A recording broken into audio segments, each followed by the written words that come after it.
Mais revenons à la nouvelle Peugeot 3008. Alors, évidemment, je vais vous donner plus de détails sur la gamme commerciale que nous proposons, sur les choix que la marque a délibérément fait pour arriver à cette synthèse, sur les équipements de confort et de sécurité disponibles sur cette voiture.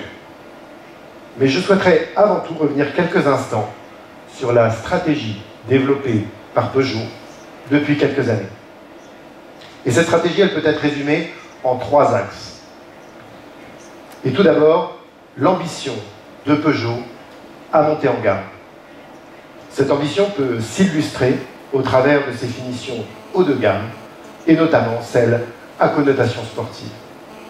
Depuis maintenant 2 ans, la gamme Peugeot développe ainsi une finition GT Line sur chacun de ses modèles, de 108 à la nouvelle 3008. Finition GT Line, elle-même inspirée de versions GT. Ces dynamiques versions GT vous sont proposées sur les segments C et D, donc à partir de 308 GT et jusqu'à la nouvelle 3008 GT. Quant à l'emblématique GTI, la légende se poursuit avec les redoutablement efficaces 208 GTI et 308 GTI, toutes deux développées par les équipes de Peugeot Sport. Alors, cette stratégie, est-ce un succès?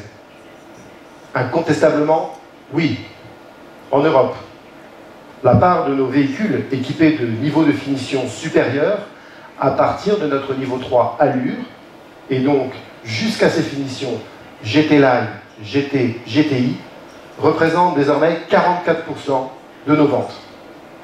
Ces mix riches se retrouvent par exemple sur la 2008, où 63% de nos ventes sont donc des niveaux 3 et des niveaux GT Line, et ce, depuis son restylage.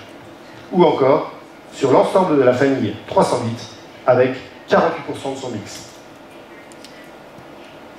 Deuxième axe essentiel, l'investissement spectaculaire de Peugeot sur un créneau porteur d'image et de modernité, le SUV.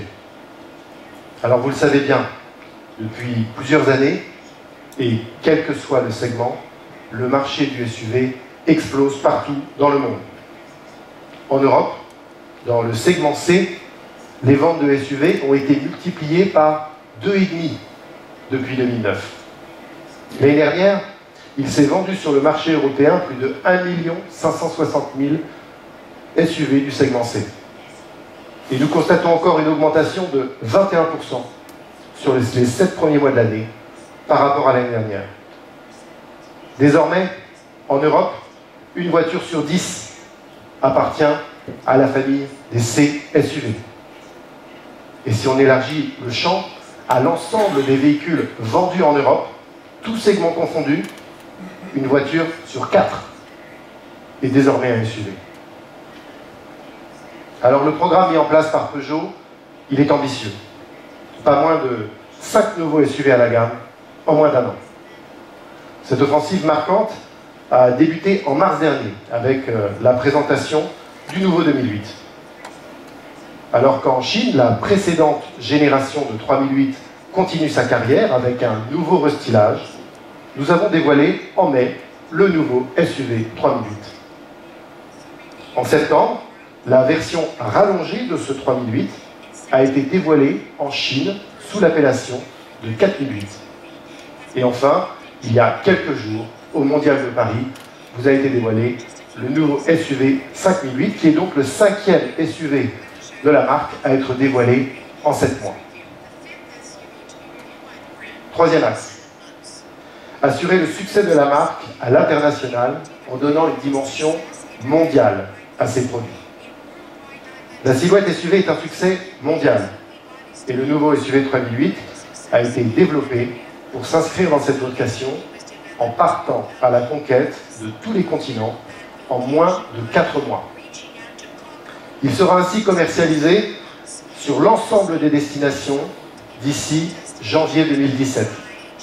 Non seulement en Europe, mais aussi en Afrique, dans les pays du Moyen-Orient, dans les pays d'Asie du Sud-Est et bien entendu en Amérique latine. Quant à la Chine, eh bien, nous avons inauguré début septembre la 4e usine de Dongfeng Peugeot Citroën Automobile à Chengdu. Cette usine, d'une capacité de 300 000 véhicules par an, sera totalement dédiée à la production de SUV, dont le nouveau 4008. Ce véhicule présente un empattement allongé de 55 mm par rapport au nouveau SUV 3008. Alors vous le voyez, la ligne de conduite de Peugeot, elle est claire, elle est ambitieuse, elle est réfléchie. Et c'est en vous présentant ces 3 axes que l'on comprend pourquoi le nouveau SUV 3008 est au cœur de ce dispositif et combien elle est essentielle pour représenter l'ambition de la marque. Elle coche en effet les 3 cases. C'est un SUV, les finitions GT Line et GT sont au sommet de sa gamme et elle sera produite simultanément et commercialisée en Europe, à Suzhou, et produite à Chengdu pour la Chine. Le projet